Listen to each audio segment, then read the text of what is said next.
I had a dream about meeting Nicki Minaj. Yeah. And I was like really like happy to meet her, and I was like getting her autograph and telling her how much I love her, defending like going against the misogyny in the music industry.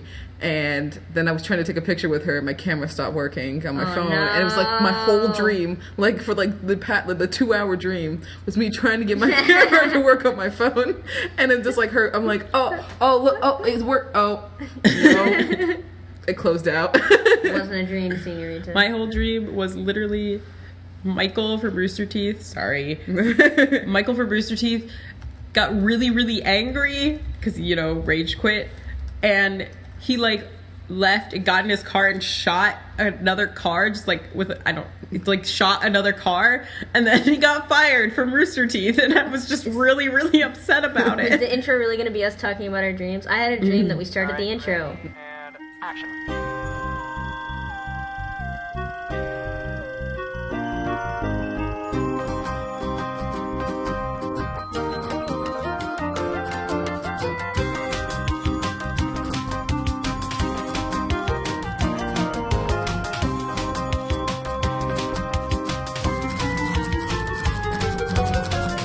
Perfect. Cut. Hello, everyone. What up? This is Chicks Dig Flicks, episode 7. Episode so much less 7. fun than Chicks Dig Flicks. I'm Maya. I'm Abby. I'm Anna. Yay. Okay, so hopefully you guys had a great week. We did too, I guess. Did we? Well, we're about to with this movie news. Oh. So up first is Don Cheadle is set to play Miles Davis in the long-planned biopic. So if you don't know who Miles Davis is, he is an innovative jazz pioneer, and apparently Ewan McGregor will co-star as Rolling Stone reporter. Zoe Saldana will play Frances Davis, cool. the trumpet player's former wife, and and the script's written by Cheadle too. Oh, I didn't know. Don Cheadle is just great. So apparently it says if we'll focus on when Davis temporarily retired from making music and then reemerged in 1979. There's so many biopics about musicians. I guess it's just a really good, interesting life that they lead.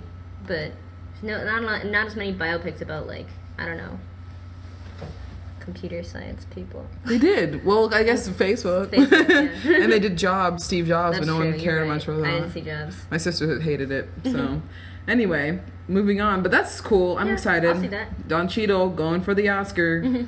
Again? Question mark? I don't know. He hasn't had it. No. Ocean. He got nominated for Hotel Rwanda. Yeah. Does he have an Oscar? I feel like he got that one for Hotel Rwanda, but I'm not I'm gonna sure. look it up. Hold on. All right. Meanwhile. So next. he was in Crash. That was a terrible movie. Sorry. Abby's disdain for Crash. Yeah, she hates it. Fucking hate that movie. Just because it took the Oscar from Brokeback That's Mountain. not the only reason. It's just also not a good movie. But it did take the Oscar from Brokeback Mountain. So the next piece of news is Paul Feig is developing a spin-off to The Heat. And so the movie... Oh, but it's not going to have the same... It's not going to have the same people in it? No, it's not. It says it's... though the sequel is a possibility, Deadline reports that Paul Feig is developing a spin-off that focuses on Beth and Gina, the characters played by Jenny Dembo and Jessica Chaffin, which I don't know. I don't even remember them. I don't remember who these people are. Me Oh, neither. is that the family? Is that focused on the family? I don't know. I just want Melissa McCarthy and Sandra Bullock back together again. That's all I want. That's what I want. I don't understand. know about these. And it's supposed to be like a movie? That's... I don't know about these Unless it's like people. I mean, Paul Feig, he's a good director. Oh, but... maybe it's not supposed to be... What? Maybe it was supposed to be something else. I don't know. I thought it was going to be a TV show, but... Oh, I thought it was supposed to be a movie. Oh, it's supposed to be a TV show? Oh, I'm sorry I put this in here. TV news, don't listen. Oh, no. Forget we said that. We don't talk about TV here. Wait, I have Don Cheadle update. Okay, so he was nominated for Best Actor in a leading role for Hotel Rwanda. Did not win that, though. But he has 2 Golden Globes. One for Best Performance by an Actor in a Television Series, Musical or Comedy, for House of Lies. And Best Performance by an Actor in a Supporting Role in Series, Miniseries, or Motion Picture, and that's The Rat Pack. Alright. He was also nominated for Hotel Rwanda for that. Okay, so now we know about Don Cheadle's So Don Cheadle up for that Oscar, thirsty for that Oscar. He also has a BAFTA. Okay, let's not go through his extended award history. I'm just saying he has BAFTA. He was in that 90s TV show that one time. Anyway. This is actually just a Don Cheadle bio podcast. I love Don Cheadle. He's great. Manic. Good movie. So, next piece is Judd Apatow is producing a Key and Peele movie. I'm excited about that. So, yeah. So Have you guys seen any of Key and Peele stuff? It's pretty funny. Yeah. No, it's but I heard that- Aaron and the substitute teacher is actually my favorite thing. I don't know if I've seen that one. I've just seen. Have you seen the one where it's pizza for one? No. I love that. All I know is about Key and Peele is that they have a crazy production budget. Really? They spend so much money making that. It's so- For crazy. people who don't know, they're just like two guys that do sketch comedy shorts on the YouTubes / maybe College Humor. No, it's Comedy Central. Comedy It's Central. actual TV. Okay. Yeah. It's on TV. Someone said there's no word on the plot, but hopefully it's about the rival head coaches of East West College Bowl, and that's the silliest thing I've ever silliest thing, because the East West College Bowl is like them just saying really ridiculous names and then like whatever university. So one of them was like Benedict Cumberbatch, Alabama State. It's so silly. Well, I'm excited about a new Judd Apatow movie and the fact that it's Key and Peele. That makes me happy. And he hasn't done a black movie. That's true. Yeah, we'll see how he deals with that. I don't know. We'll see. We'll see. Sometimes he can be a little. We'll see. We'll see. We'll see. Anyway, really cute, interesting news. Batkid saves Gotham City, well, San Francisco. Oh my god, I didn't read this. This is It's adorable. so cute. this Everyone go kid- look at this picture because it's a really adorable picture. So, for the Make-A-Wish Foundation, this little kid who's battling cancer and is in remission after completing chemotherapy this summer wanted to save Gotham City. So he did on Friday, and he's so they said stars such as Anna Kendrick, Olivia Munn, and Nick Lachey were in these, like, was saving as the damsel in distress, and like President Barack Obama released a congratulatory vine. Wait. Obama vines? Yeah. Oh my god. You need to see that. He's like him in the Oval Office being like, here's the Oval Office, then like cut. Joe Biden's face. Here's the vine. Oh god. Can you turn? Miles, way to save Gotham. That's cool. Way to go, Miles. Way to save Gotham. That is like awesome. I need to follow Obama's vine. But yeah, he got a key to the city. Cool. Yeah. And then, And there was like a big Batman helping him, right? Or like someone was helping him. oh It no, was Anna Ricky. Kendrick just tweeted at him. But everyone, yeah, he got the, yeah, it was Penguin. Yeah, the Penguin. He said grab the Oh, Penguin. the villain. Yeah. The The villain was the Penguin. Oh, Danny DeVito. That must have been such a fun time for him. and like the whole, that's so cute. Oh, okay. You guys should look at this picture. It's There's a couple adorable. pictures. They're all really cute. We'll link to it. Maya will In the doobly doo. in the doobly link. doobly Yeah. link. It's also like kind of all over the internet right now. I've seen a I bunch of haven't other seen it, pictures so of no, it but- in other places. Look at your Facebook feed. It's probably on there. I saw him on Tumblr a lot.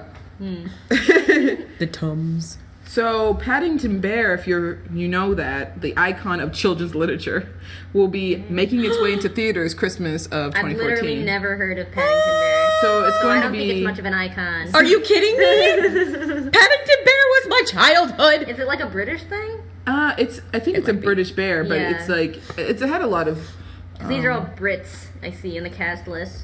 It might be something British. So it's a CG live action film, and it'll be released December 12th, 2014. And some of the so Colin Firth will be the voice of the bear, and then Nicole Kidman, Hugh Bonneville, Sally Hawkins, Jim Broadbent, Peter Capaldi, Oh, and Peter Julie. Capaldi is the new Doctor, the new Doctor Who Doctor. Ah, okay. No, I thought he was just the new Doctor of the world. Just a new Doctor, just like there's only one. So that is really cool. Peruvian bear. Oh, okay. As he tries to find his home in the city of London. Yeah. He's taken by the Brown family, but his safety is threatened when a villainous museum curator takes notice of the bear. All right. It's like, ha, ha, ha, I want to put you on display. Paddington Bear is an icon. Don't make fun of him. I'm not making fun of him. I'm making fun of the Wait, museum so it's curator. a CG live action? So is it like That sounds kind of like Beowulf. Or I thought it was like Polar Express, but I don't think it's like... No, it's not like Polar Express was not live action. I'm thinking like Garfield or something, where they have like the animated cat and like the real people. Oh yeah. I was thinking yeah. of like that really bad movie. Ted. No, that is also a bad movie. No, the one I just said, Beowulf with Angelina Jolie. I didn't see it. Oh, it was technically CGI, but like but they still acted everything out, and then their faces were changed to CGI. It was really fucking weird. It just looked like live action, but kind of weird. Yeah. Like they slowed the frame rate or something. So Mission Impossible 5 is set to hit theaters in December 2015. Never seen any of the Mission Impossibles. Oh, I've seen the third one, and the fourth one's really fun. Like, they were in Dubai, and they went up the whole thing, and I was just like, whoa. But apparently it's, like, awesome in IMAX, because, like, when they go up on the Dubai Tower, it's like, and it's just like, oh, shit. But it says Tom Cruise will return to the role of Ethan Hunt. And then... Tom Cruise, you getting a the little... movie is routine with actor Yeah. McQuarrie. Oh, so the script for the 5th edition of this franchise comes from Drew Pearce. Who's Drew Pearce? Did a lot of... I know, it's so familiar, and I just... He works with J.J. Abrams, right? Or is it being done Oh like my by... Damon. god, they're making another Kung Fu Yeah, Panda. I think he made Iron Man... Sorry, guys. He I made just saw Iron that. Man... He wrote Iron Man 3, and he's... Okay. Oh, and he did this television show called No Heroics, which was about these superheroes, like, in rehab or something like that. It's like... But anyway. All right, so another Mission Impossible. Yeah, and it grossed $694.7 million wide, so... How many impossible missions can you get done? Because, like, if it's impossible, like... I don't know, I feel like it's not... Maybe they should just make it Mission Possible. Mission Impossible. It is possible to do this at least 5 times. I mean, yeah, they've done it 5 times. I think it's pretty even probable that we're going to complete this mission. Probable. Mission probable. Oh, Another wait. short idea. Mission probable. Where we just have like a really like, yeah, we could probably do this kind of deal. That would be a Vine. We're trying to... It'll be a Vine. We're like, Mission Problem. Well, Can we do this? Yeah, it's pretty. We'll probably get it done. wait, you guys. Go I team. have some Catching Fire news.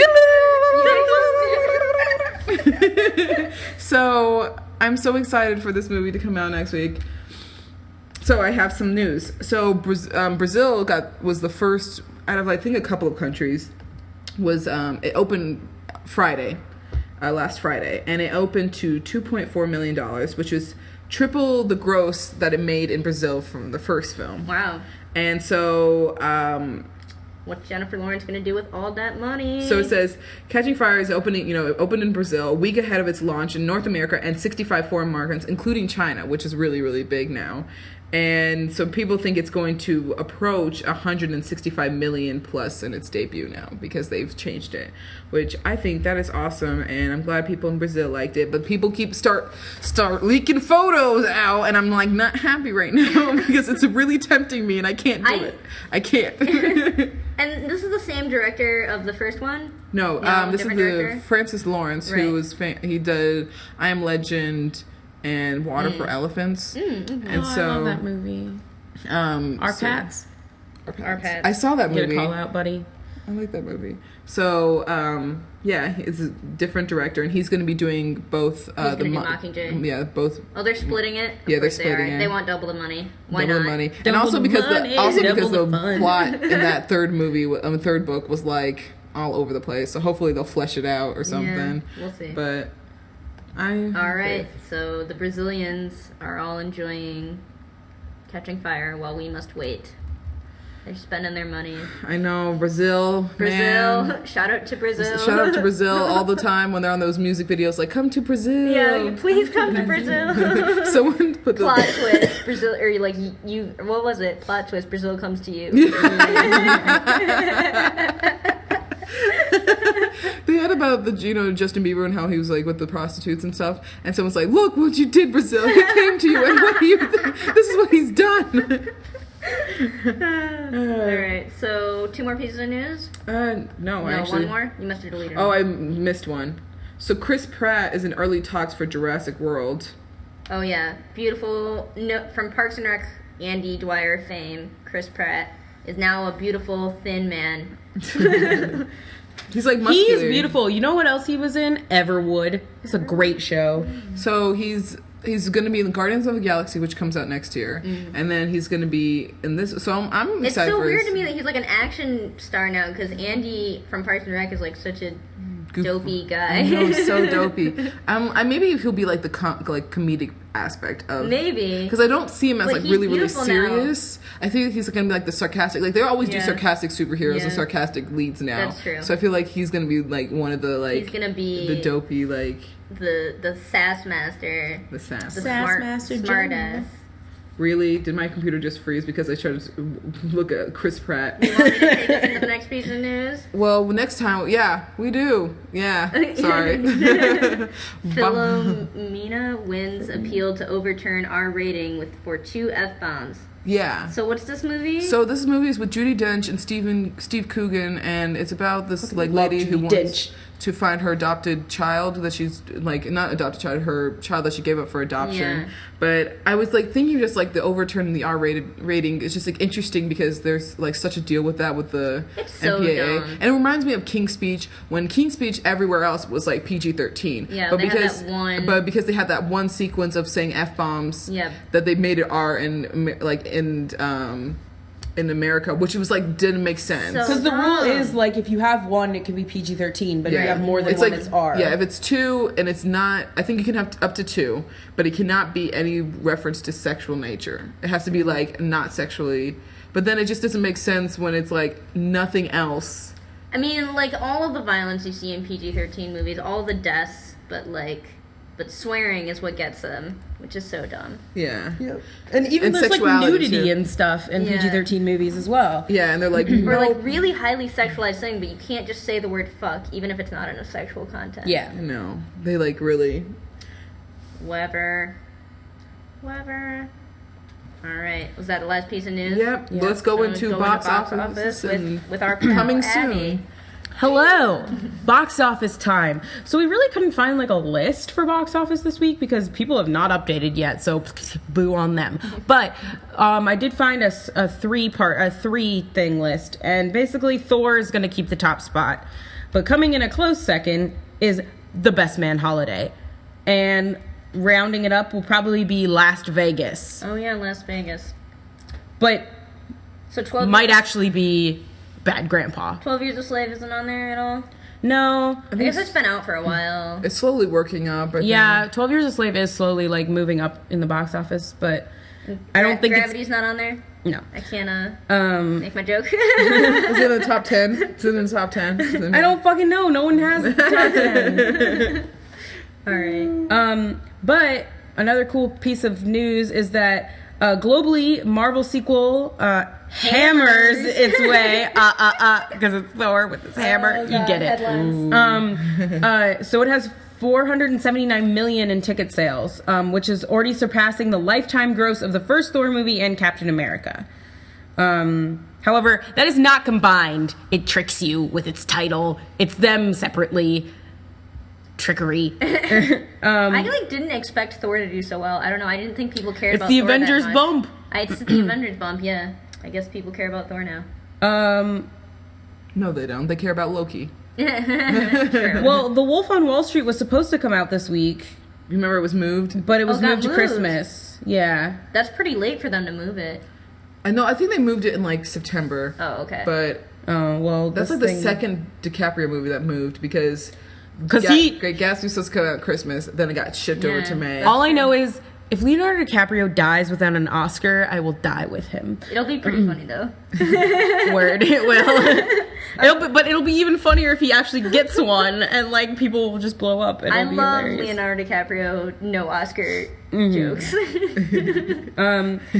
But coming soon. Dun, dun, dun, dun, dun, dun, dun, is Delivery Man, which is an affable, I'm going to read this is from IMDb, we'll put it in the little doobly. An affable underachiever finds out he's fathered 533 children through anonymous donations to a fertility clinic 2 years ago. Now he must decide whether or not to come forward when 142 of them file a lawsuit to reveal his identity. I did see the trailer for that, and that's Vince Vaughn. Yeah, Vince Vaughn, Chris Pratt, Cody Smulders. and Jack Rayner. And then, guess what else is coming out next week? What is coming out? I don't know. Nothing else is coming out. It's pretty slow movie week next week. Catching Fire. So next week, Catching Fire is coming out. And obviously, Maya's excited. I feel like everyone thinks Maya's the Catching Fire. Like, I love Catching Fire, but like Maya, she really loves it. I'm the Hunger Games fan. No, You're the Hunger Games fan. You're the only. This is my Harry Potter. This is my Twilight. Is it? Well, people were obsessed with those movies. Yeah, so yeah. so this is like my zone. This is your zone. This is my zone. You're gonna And I'm like, I'm Are a you gonna dress fangirl. up? No, I'm not like that. Not like that. Not about that I'm life. not about that life. No, I would, but like, I just don't want to be like uncomfortable. Yeah. But I'm gonna see it, I think, twice this weekend. And we're all gonna go to the premiere, so we'll bring you that review. I'm gonna try and go to the premiere, even though I already have my ticket. But, you know, Well, documentary is taking over my life. It's fine. I'm gonna go to the premiere. I haven't gotten someone to cover for me for work yet, but even if I don't, I'm just be like, all right, see you later. I literally made our Episcopo thing not on Thursday. I was like, okay, we're gonna do Monday, Tuesday, Wednesday, Friday. Oh, that's why you made it Yeah, on and I was Thursday? like, Thursday's my day. I'm like, you guys get to have your days. I'm having my day. Thursday, I'm not doing anything. So back off. They were like, okay, Maya. Maya's obviously excited. I'm very, very excited. Okay, so that's pretty much it for box office and coming soon. Time for. I'm trying to do trailer talk. Oh, you but got my the thing thing froze. Okay. So I'm like really upset right now. You and I put have the links in the thing. Yeah, I I'll put the get 'em. links. I'll get you. I got you, girl. So the first one we're going to do is Maleficent, which stars Angelina Jolie and. Oh, this is a Disney film? Yeah, it's a Disney film. Disney's Maleficent, which is Angelina Jolie and Elle Fanning. Oh, Elle Fanning. Who's the new Dakota Fanning now that Dakota Fanning is too old to be Dakota Ow. Fanning. Well, Elle Fanning's like 16. Or no, she's like 15. She's also looks exactly like Dakota Fanning. She pretty really much. is. But she's really tall. She really is the new Dakota Fanning. Everyone's like, oh, she's too old now. She can't be Dakota Fanning anymore. So, Elle Fanning. All Okay. right, here we go on Maleficent. Yeah. Maleficent. That was hard. All right, ready, listeners? Pull it up. Here we go. 3, 2, 1. Oh, there we go. Okay. Disney. Whoa. Can you turn it on? Ooh. Oh, is it like? Oh, so it's like animated? No. Oh, this is what that picture's from. You've been watching over me my Is whole this like life. Alice in Wonderland? I really don't like her British accent that much. I know you're there. Yeah, it's kind of bad. Your shadow has been following me ever since I was small. Yeah, this The lady's is got scary. horns. Yeah. It's like Maybe horns. it's Daniel Radcliffe. Afraid. This like looks like an Alice in Wonderland Oh, that almost. looks like Sleeping Beauty. It is Sleeping Beauty. Oh, it is Sleeping Beauty. Oh, okay. Oh. Then come out. Then you'll be afraid. Oh God. This is scary. Oh my God. Lady with eyes. Oh God. Oh no, trees, not trees. This is like really fucking scary Sleeping Beauty. Yeah, it is. Oh God. All right. Maleficent. So Disney's gone like dark. Oh. Yeah, so it's in the view of Maleficent and Sleeping Beauty, but it's from her perspective. Is that her name? It's from the witch's perspective. Witch's perspective. Oh. Oh wait, is that the it's witch's kinda like- name or the beauty's name? Kind of like Wicked, except less. The witch's fun. name. Oh, okay. All right. So background on this next trailer, Maya. So this one is a movie that is getting slowly more hyped, I guess. It's based off these like really great, well not really great, well really successful books, best-selling books. These young adult. Young adult novels. Divergent. Slate Such as a thing right the now. new Hunger Games, which like the Hunger Games hasn't even been out for a while. Is it like a similar dystopian? Yeah, it's a dystopian world. That's why you don't with like it. No, it's like very similar, and I'm just like not having it. So Divergent. But, yeah, Divergent. Anyone Shailene in Woodley this? Oh. and Kate Winslet. She is just like and- all over that young adult movie genre. And this is coming out March 2014. So almost the exact same weekend that Hunger Games came out a year before. Okay, well, you can hardly blame Look at them. this. You Look can at hardly this. blame them for, like, March is a good time for movies to come out. All right, let's get started. Here we go. Ready? 3, 2, 1. Nope, didn't work. Didn't work. There's a technical difficulty. All right, let's try again. 3, 2, 1. There we go.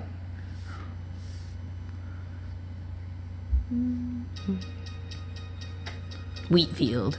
This is already not what I Haircut. expected. I never read this, so. You nervous? For you? For your test? This has already started like Hunger Yeah, Games. this already is like a lot like the Hunger Games. Our society Shown in will survive. Chicago. It's for each of you to claim your rightful place. Okay, this is like really like the Hunger Games. Mm-hmm. Today you will take a test that will help you discover who you truly are. It's like Hunger Games meets The Giver. Yeah, basically. Know where they belong. You ready? Oh God, in a box. Filling with Box is water. filling up with water. Oh no, that's the test? That's hardly a test. So she's like, nope, it's not real. Oh, that's the test. Your results were inconclusive. This was supposed to tell me what to do. We're supposed to trust the test. The test didn't work. They call it divergent. Oh. They did the thing where they said the thing. Who's watching? This has the what's her face in it. Where they'd never expect to find you. So she joins Dauntless, which is the like army guys. Like, Welcome to Dauntless. and then she's like, yo, he's hot. That's the romance. Yeah. 2 stages of training. The first His name is physical. Four. Push your 4? bodies to the breaking point. You're never gonna win, not like that. So this is Hunger Games meets The Giver Okay? meets the show Nikita It's mental. Face your worst fears and With confidence. Nikita in it. with Nikita in it. You made a mistake choosing Dauntless. You'll find out about you. I know what you are. What is she? Divergent. Oh, is she an alien? I don't want to be just one thing. I want to be brave. Oh, and God. selfless and intelligent and honest. Look how and she's Hot, tattooed. I'm gonna read these books, man. I like the whole dystopian thing going on right now. So They're on a train. Threat persisted. guns. Walking cars. oh, look at that. I think Shailene Woodley is Ooh, the a Ferris new wheel. The new Jennifer Lawrence. Jennifer Lawrence. Yeah. Divergent. she did get an Oscar. Oh no, she didn't get an Oscar nomination. She did get a For- Golden Globe For nomination Descendants. for The Descendants. All God right. damn! Did she won that? Didn't she? No, I don't think no, so. she didn't win it. She won something. I remember that happening. But We should look I that mean, up. she was good in The Descendants. She just didn't have a very big role. I fucking, she was trying to so get great in that She was movie. trying to get supporting role, and then they cut her out, like, because that was like with like The Help and like all these other movies that came out that year. I'm gonna look that up. She All right. Well, She won something. I know it. meanwhile, I will. Is it time for Seaway Skip? Yeah, but wait, are we not going to talk about the trailer? I like the trailer. Oh, okay. Yeah, let's talk about the trailer. Yeah. I don't know. I'm just like. I mean, I didn't like the book that much. I thought like the action didn't come in until like almost 300 pages in because it's long, and so I was just like, but I'm kind of, you know, I'm excited for the movie. I'll see the movie. I'm not going to be against this movie. I don't know if I'll see it. I don't know. I mean, like, I'm not against it. I wouldn't see if it's better than the book I'm not against it. I'm because just, like, maybe it's a 2-hour movie. after watching Ender's Game, and like, of course, I'll see Catching Fire and I'll enjoy it. But like, I'm just a little done with like the children's. You're done with that. I'm done with children. So I'm done. I'm done with superheroes. Yeah. Okay, You're done with YA. I'm done with YA, which is weird because I used to love YA so much. I'm done with just like the action YA. There's so many that's coming out next year that's just gonna be ridiculous. Ridiculous. Just like the back of my head. Okay. Abby, you're the one that wanted to talk about the trailer. You're not adding anything to the discussion. Oh, well, there was a thing of news that's like, Best Man Holiday is probably going to upset Thor. And I'm like, that's not going to happen. What? People are like, Best Man Holiday is getting like double the amount they thought it would, and it might upset Thor in the box office this week. Doesn't Thor have enough money already? Yeah, but I really don't think it's actually going to upset. But No, I think Thor's gonna beat it. yeah. But Shailene Woodley got like a bunch of nominations for Golden Globes and for Oscars, but she didn't win, which is weird because I thought she did. But Maybe she'll win something for The Fault in Our Stars. Oh, is she in that? Yeah, Who's the that's guy the- in that? The guy who's gonna play her brother in this movie. Forget. Yeah, I remember that. Ansel, yeah. Ansel Ingle. Something. His name's Ansel. I've heard that he's like full of himself a little bit. Yeah, maybe. I think that'll maybe work for his role in The Fault in Our Stars. But. All right, should we go into... Ready? Here we go. Do Logan. What do you want? High or medium? I'll do high. Because Okay, that's not my ready? voice at all. Ready? See what's So Edmund told me when he comes in to discuss The Hobbit, he's gonna arrange that. And he's gonna tell us how to really do it. Who's supposed to do the synopsis? Is it Me. You? Wait, Yeah. I have a question, but I don't remember, so never mind. So we saw We saw 12 Years a Slave. 12 Years a Slave. It was real good. I saw this for the So- second time. I thought it was like your third time seeing it. No, second. second time. Well, bully for you, Maya. I saw it a month ago. Yeah. During fall break, and so it was actually interesting. Well, I'll tell you guys later. I'll just read the IMDb synopsis like we always do. So, in the antebellum United States, Solomon Northup, a free black man from upstate New York, is abducted and sold into slavery. And what it doesn't say on IMDb, which I think is pretty important, is that this is a true story. Like, this is from the memoir 12 Years a Slave, written by Solomon Northup, like, in when did he publish it? 1850? Yeah, it was like 1851, I think, 53. Is when he published it? Yeah. I thought it was after that. I thought 1851 was when it happened, and then he was a slave for 12 years. No, because he wasn't a slave during like the Civil War. Oh yeah, that's true. It was was like like right before. It was like right- 1840s. Yeah, 1840s, 1850s. Well, it probably says somewhere on there. I don't think it does. That's all it tells me. Let me see. 1853. 1853. So yeah, Okay. this is a true.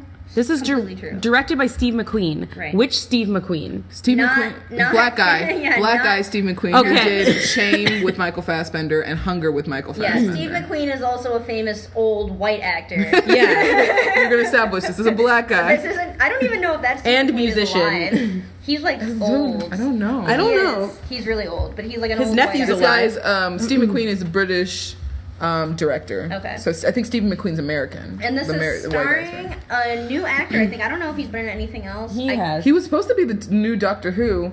That would have been amazing. Yeah, he's in like a lot of. He was in Help me something pronounce else. his name. Cheadle. It's Chiwetel Ejiofor. Ejiofor. What? He was in something I saw though. He was in Children of Men. Children of Men. Salt, Yeah. 2012. So, but this is definitely his big break. Like everyone's gonna know who he is now. And this was such a freaking all-star cast. Yeah, and Wasn't then- Halle Berry in this movie? No, that wasn't her. Well, a woman who looked exactly like Halle Berry Everyone was in this keeps movie. saying, like, my friend Nina, who was next to me, she was like, "Is that Halle Berry?" I was like, "No, it's not." Well, because Halle Berry. she recently played a slave in Her name is Ashley Dyke. That's her name Halle is Berry Anna. was in The Butler, right? That's her. That's who the girl was. That was the Okay. one in the beginning. She doesn't look shot. anything You know like what? Halle People Berry are there, saying but that isn't Halle Berry? She was in The Butler, right? No, that was Mariah Carey. You're right. Okay, so then there's like Michael Fassbender, Benedict Cumberbatch, Paul Dano. There's Lupita Nyong'o, who is the who was Patsy. Okay, I don't know. She's new. She's new. Quavon Wallace Yeah, was in it. Quavon Wallace was in it just briefly, but I was excited Alfred, about that. Taron Killam of all people. Alfred. Yeah, that was weird. What's his name? Alfred. Shit. What's her name? She was the lady. She was the lady who. God damn it. I'm trying to figure out what her name. Alfred Woodward, who was playing Mistress Shaw. Okay. And then Sarah Paulson, who was Mistress Epps. Paul Dano. Paul Dano. And, who was Dickbag McGillicuddy, Jesus. Paul Giamatti was in Paul it. Giamatti was in it. Brad Pitt. Yeah, Brad We Pitt. hadn't mentioned him. Adipero Oyude, who's Eliza. Oh, The one She with, was like, good. She was really good. So Who? Alright. just she was the one lady, the woman crying about her children. Oh. and she was in this movie called Pariah, which is excellent. Wait, who played Patsy? Lupita Nyong'o. I think Yeah, that's her name. so I'm was gonna go really ahead and good. say, I guess, spoilers for this movie, but I mean, it's not really a spoiler-esque movie because, like, I think just only like what happens in the Because movie. history. it's a true story. It's a true Obviously, story. it's a real slave narrative, but Yeah, I think the only thing is just like what happens in the movie, Yeah. like the brutality. I don't think spoilers are but gonna it's ruin not. the movie because it's just the emotion, and the. Also, it's interesting because you don't get a lot of first-hand slave accounts because many slaves couldn't read and write. So, but then you get this guy who wasn't a slave and then was taken into slavery. So it's such an interesting. There's like Diary of a Slave Girl, and then like this, and like. You know, everyone has like almost one. There's one for Frederick Douglass, and but just were a bunch of ones. But were they written by the people themselves? Yeah, Frederick Douglass was by him. All of them, like the ones a lot. And there's one actually that's like one of the first accounts of like one guy who actually remembers his life in Africa. And he's like, and he traveled the world as like in like different parts of slavery that I've read in class. I'm an Intro to Black Experience, holla. And so, shout out. But so yeah, very there's like Roots. Which Roots was that's like him tracing back his history. Yeah, Roots was like the big one because it was like showing something that no one completely knew, and then also showed like all these white actors that were famous in these really bad like roles, and everyone was like shocked to see him in these roles, and so that was like one of the life changing things in the 70s. Yeah. So someone want to jump in with their review here? I'll go first. Yeah, do it. So this is my second time seeing it. I saw it in Chicago in fall break, and so I haven't seen this in a month. So a lot of things I forgot that were not really in there, but I was looking more for like details and everything. And I love this movie. I absolutely love this movie.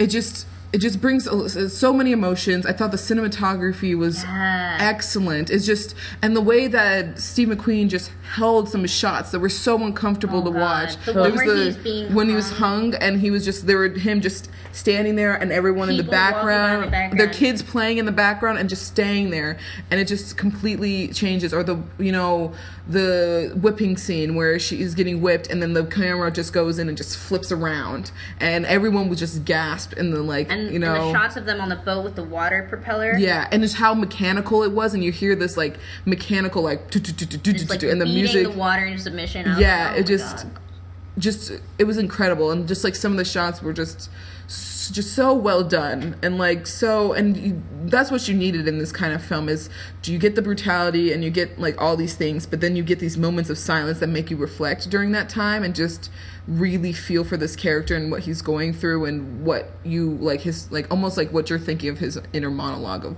like being through this like time. I thought the acting was excellent. I loved Chiwetel. He was just great.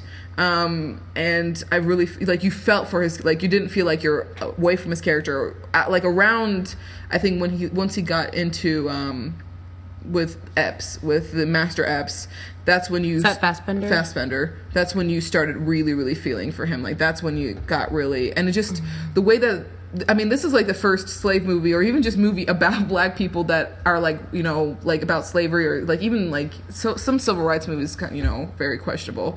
It's just like was honest and true to a lot of things that I've read about slave narratives and what I've known, and it just shows like the different sides, because you have Benedict Cumberbatch was considered the nice one, but he wasn't nice. He's still a slaver. He was still a slaver. And you remember the girl was like under the circumstances, and he's like, no, he's still a slaver in this, like under the circumstances. So he didn't have to be one, and he just like didn't care for his humanity, because all he cared about was the money, like that this guy had. Like I thought what was really telling of that was the scene. He saves his life, right? Because Chiwetel is hanging and he cuts him down, but then when he takes him in to recover, like he's sleeping on his floor. Like he won't even put him in his bed. Yeah, he like gives him a pillow and just like puts him on the floor. Yeah. And then when he was like, I'm not a slave, I'm a free man, and he's like, nope, I don't care. Don't tell me that. Like, don't tell me that. I have this. I'm in debt. Yeah, he's like, I'm in debt. Don't tell me that. Like, I owe this debt still. So and just and then showing, I think like it just was so good, and just.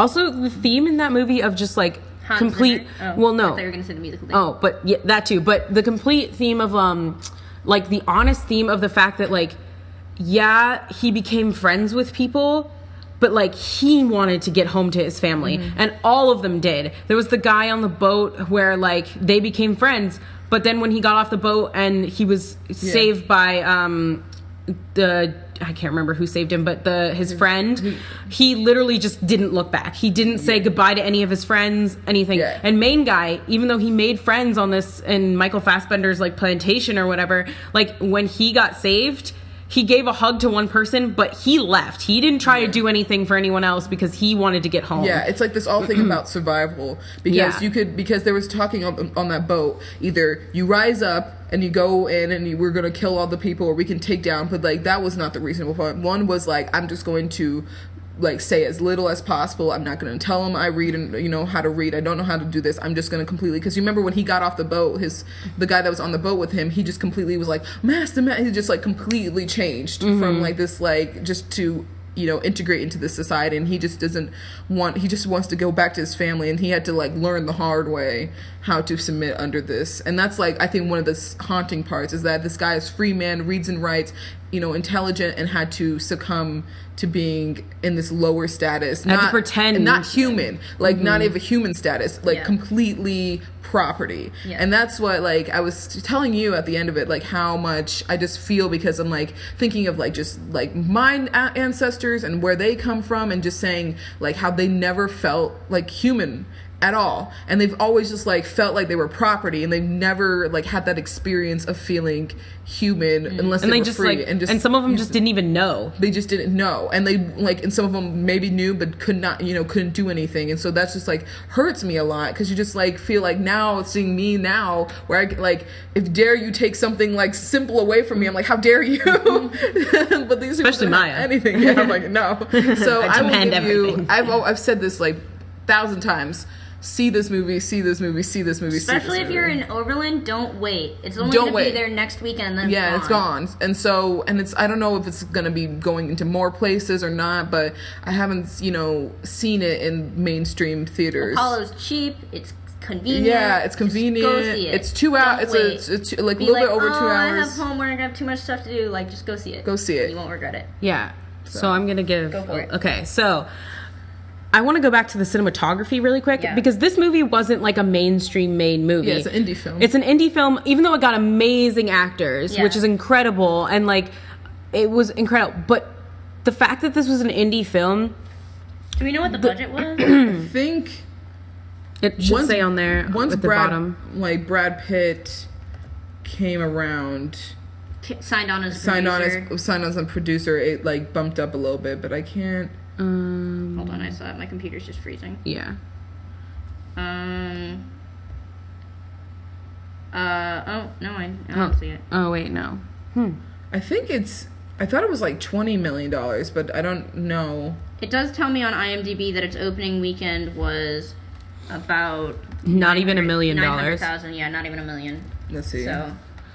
Anyways, what were you saying? Okay, $20 million. Okay, so and that's after Brad Pitt signed on, but this is still a very low budget film, at least in this day and age, and just the cinematography in this for an indie film, like indie films like try really hard with cinematography usually, and sometimes they like succeed or whatever, but like you have to see this movie to understand the amazingness of the cinematography in this movie. Yeah. Not only like just the silences and like making you reflect, but just like really good choices. The compositions of the shots are like some of the most beautiful things I've ever seen. It's like this movie where you're like uncomfortable and you feel, and like it's like kind of horrible, and yet it juxtaposes this with like the most beautiful shots. And even when it's like a bunch of people picking cotton and bleeding, it's like in the most beautiful sunshine, and they're like,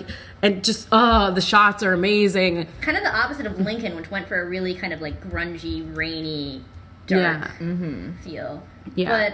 But and it really kind of, not to interrupt your review, but it really kind of showcased the beauty of the American South, like landscape, which was interesting because you're like, what a horrible place, but it's so beautiful here. Yeah. There's so much natural especially beauty.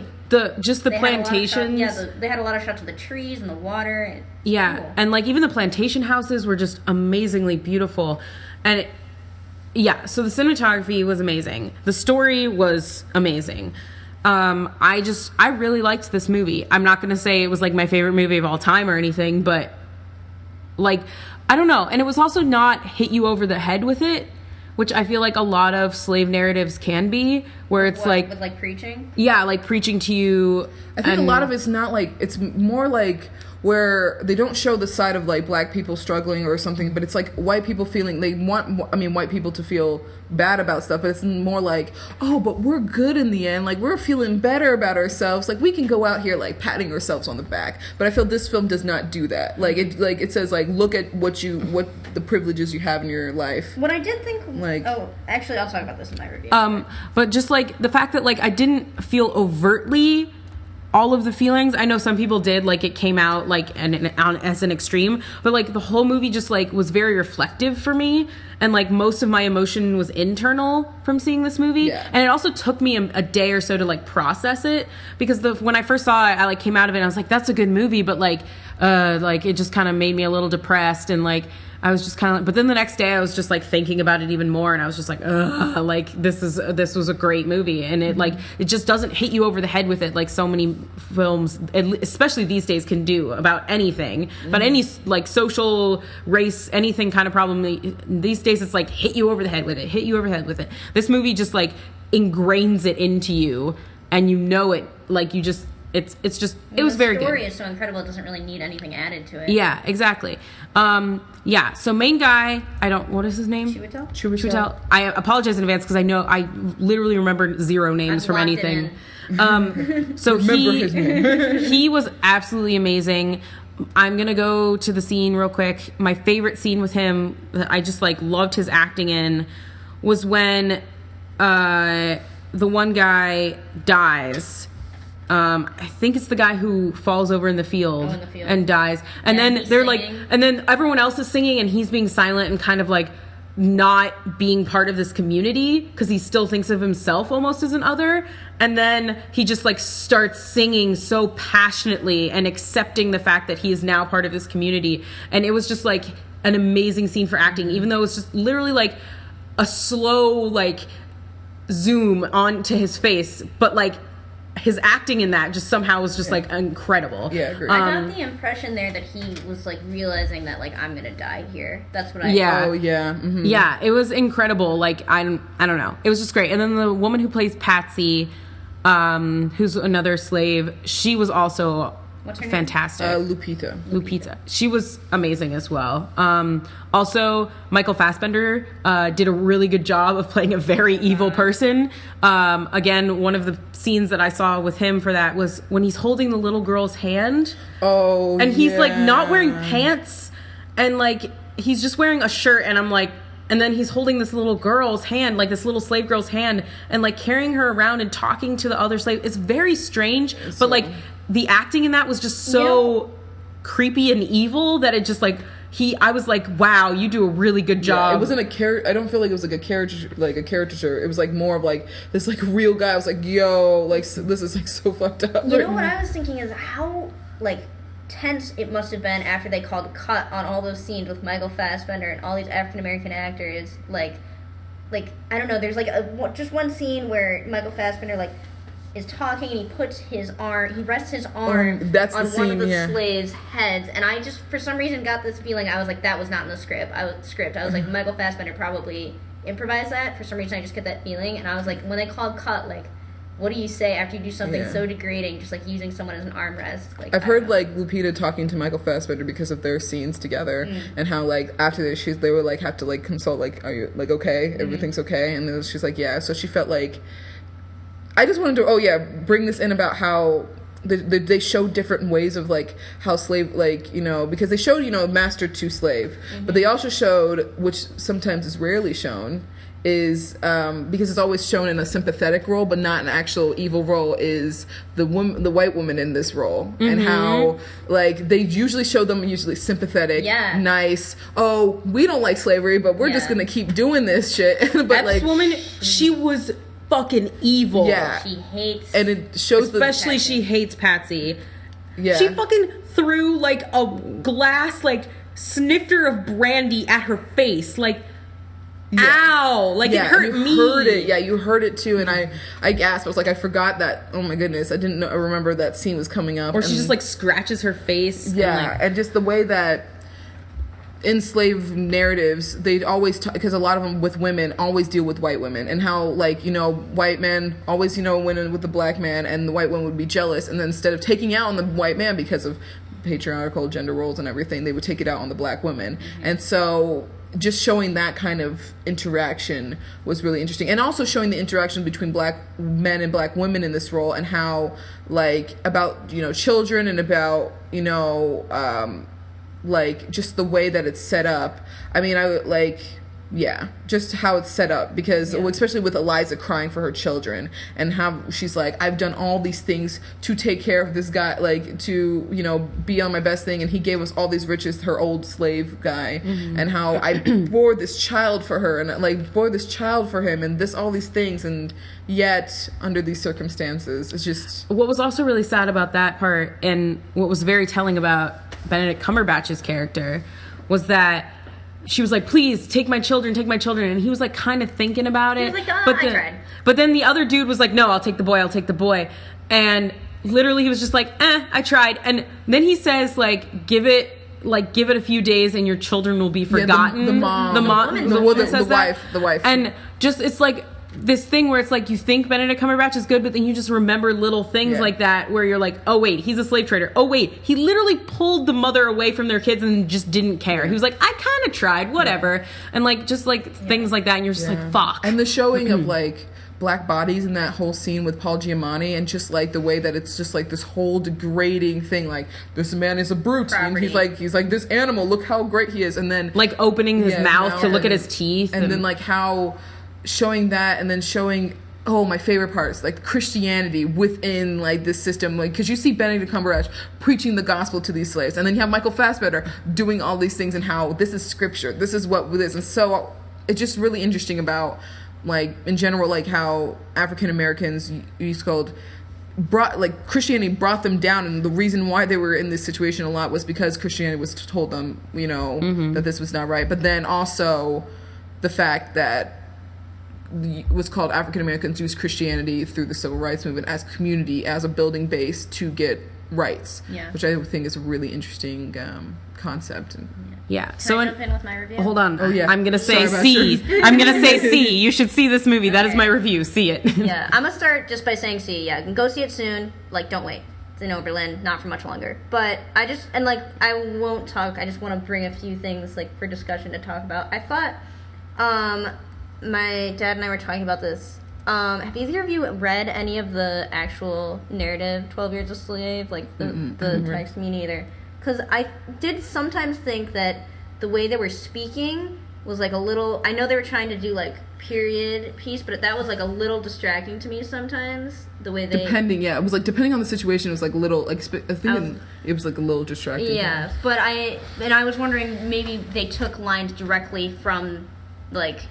Solomon Northrop's actual like text, like dialogue, like the way he wrote it down, maybe.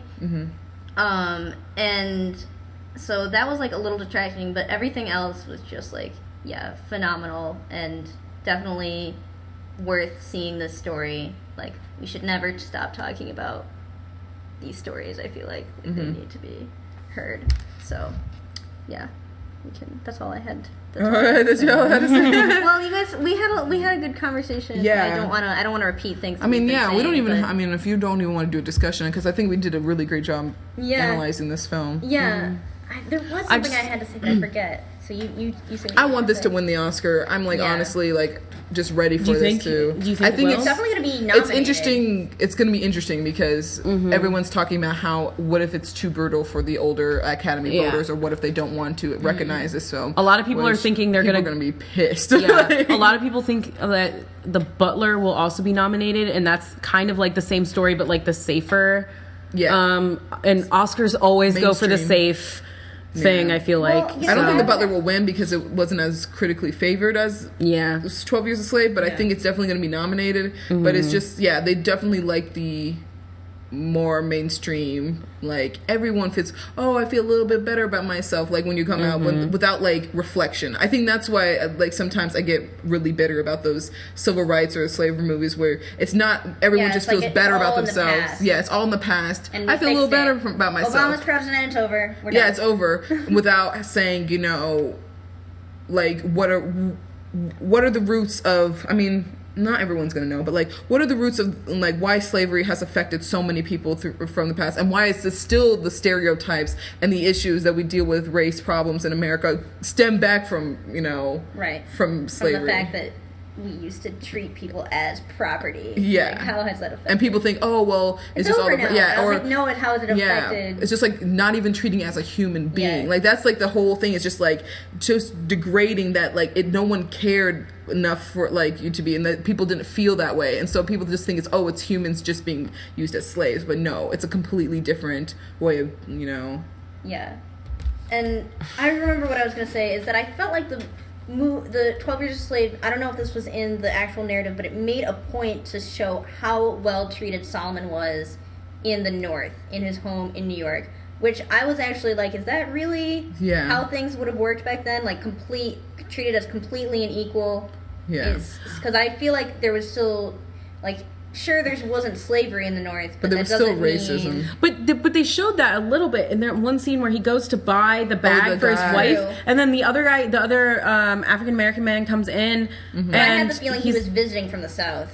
I thought so too. It was very strange. Maybe, or I thought he was maybe just like a worker. I thought because isn't Saratoga, New York, closer to Canada than? Mm-hmm. So I thought like maybe because it's like more really really north that it was. But I think like maybe I was like, okay, maybe Solomon was treated nicer because he was this violinist, and he was like acclaimed, and he did all these things, so he wasn't treated as bad, and he was able to have this established thing. But I feel like he probably didn't have it that easy. That's the only thing. I felt like they made a point to be like, the North is this haven and it's perfect. Like if you were a slave and you got to the North, like you'll be fine. Which probably not. Maybe just like. Maybe, because I'm, like, thinking about it, too, and just thinking, maybe they were just showing how Solomon's life, like, just seeing the degradation, just like, the contrast of, like, where his life was, where he was, like, with his family, and these, like, just kind of enriching values. Because I still don't know about, like, his, like, him tipping off to... like with the guy in the store and stuff like that was a little bit... I would also say that we have to remember that he wrote this after. Yeah. So, in terms of...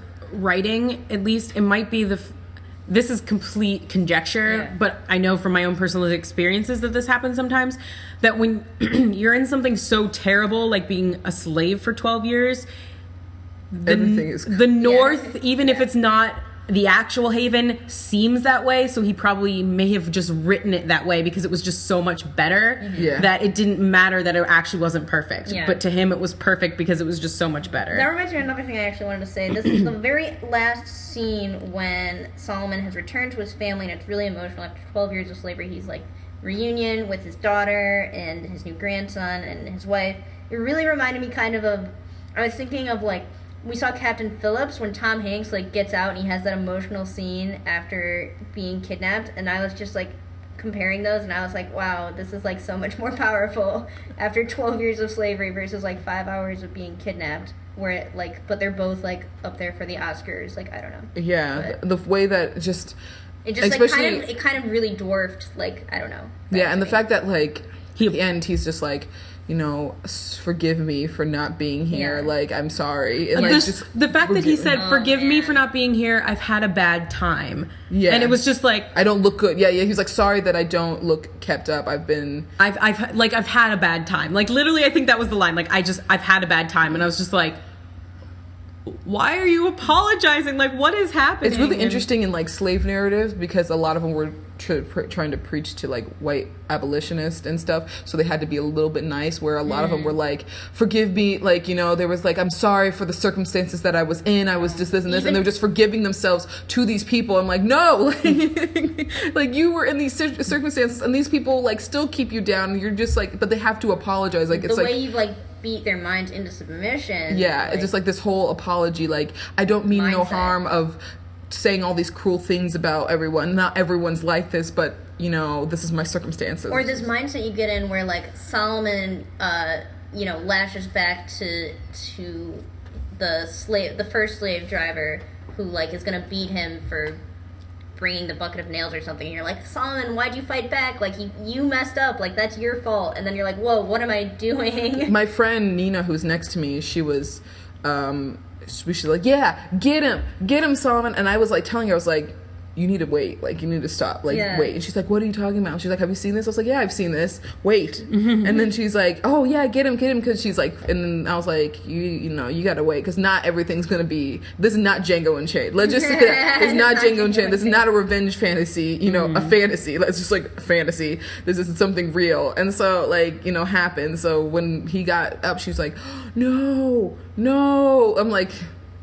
But that was the thing, is like you were saying, when I saw that scene, I was like, no, Solomon, like just keep your head down, like, just try, like, what are you doing? And then I was just like, what? Like, why am I thinking this? Like, no. I was just like, no, fight back. Like, what the fuck am I thinking? Yeah, and then you just knew, like, what was coming after. You're like, uh-oh, shit's gonna... But it's like that whole thing, like, survival or like sacrifice yourself for like the revolution. Yeah. And then remember when the guy died and he was like, he's better off than all of us. And just... And even when Patsy is like, oh, like, I'll give you this, like, she's like, oh, I think it was like something to write with, maybe? It was like a little, like, pearl thing. Yeah, and she's like, I'll give you this, but, like, you have to do something for me. And he's like, what? She's like, well, you're gonna go and drown me in the river.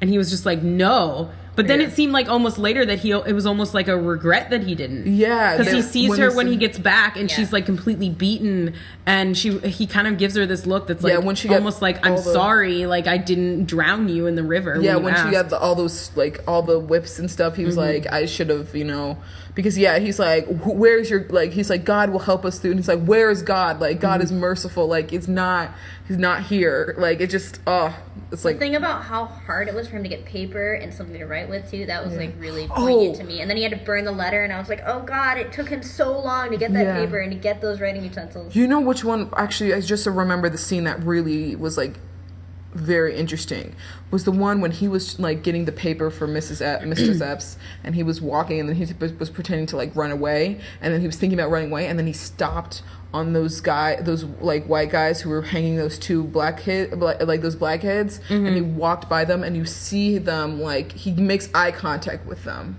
right before they die, this, like, right when they hang, and it just, like, completely just like that connection shot. Just like then that, like, completely changes him, like, this is what's gonna happen. Yeah, he was, like, running away, and then he was literally like, no, I can't run away, like, yeah, this is what I just, like, completely yeah. So I think that was our first agreement on seeing it. Everyone says see, so go see it. Yeah. I feel like we don't even have to do anything for discussion. I think we talked a lot. We were going to discuss about the fact that... Yeah, go for it. Oh, well, there's this article that like a couple of articles about how the fact that a lot of black actors and black women, like black actors in general, how when they are nominated for an Academy, when people take notice of these films, they have to be black in these films. Like it's really rare for a black person. You couldn't replace this movie with a white actor. Yeah, you can't replace this movie. So you're thinking like Hotel Rwanda. Don Cheadle had to play that. Forest Whitaker in The Butler. Forest Whitaker in The Last King of Scotland. Fruitvale Station. Fruitvale Station. Jamie, what's his name? Jamie Foxx in Ray.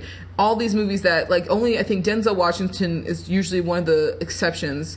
I think they said his exception was, Flight and also Training Day, because they don't think they necessarily had to be what's called black in that situation, but every single one that gets nominated. So it's just interesting that the only movies that basically that you can get with black people to finally get nominated, because you think even like Viola Davis in The Help, Octavia Spencer in The Help, all the ones that women are in, except for Halle Berry in Monsters Ball. I was just thinking about that. But she was the first black actress to win the Best Actress.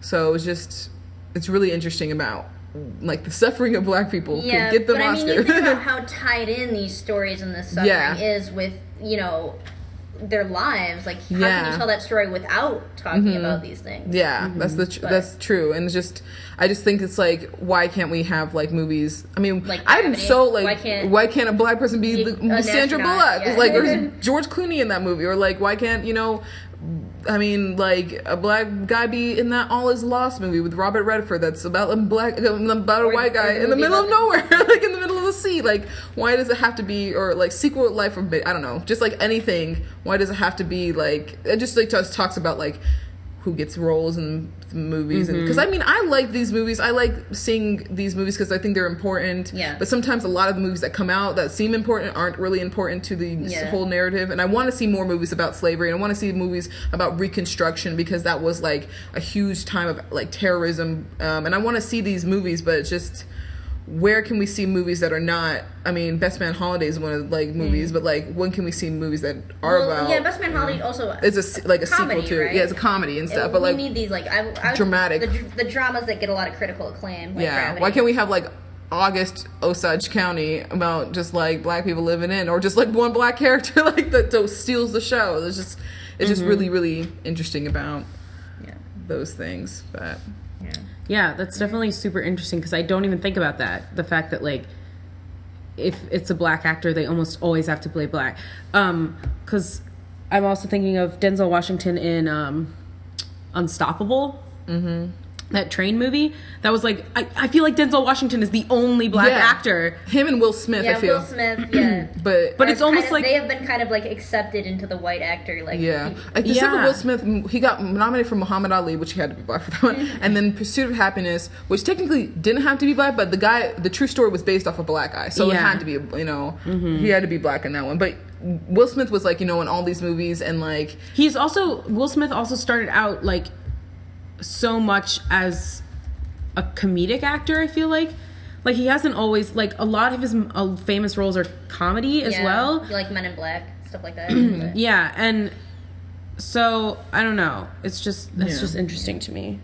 We're getting kind of low on time, so it's okay. We should maybe announce some Overland events. Film series. I've been sitting really far back from the mic. Could you guys hear me, listeners? So November 23rd,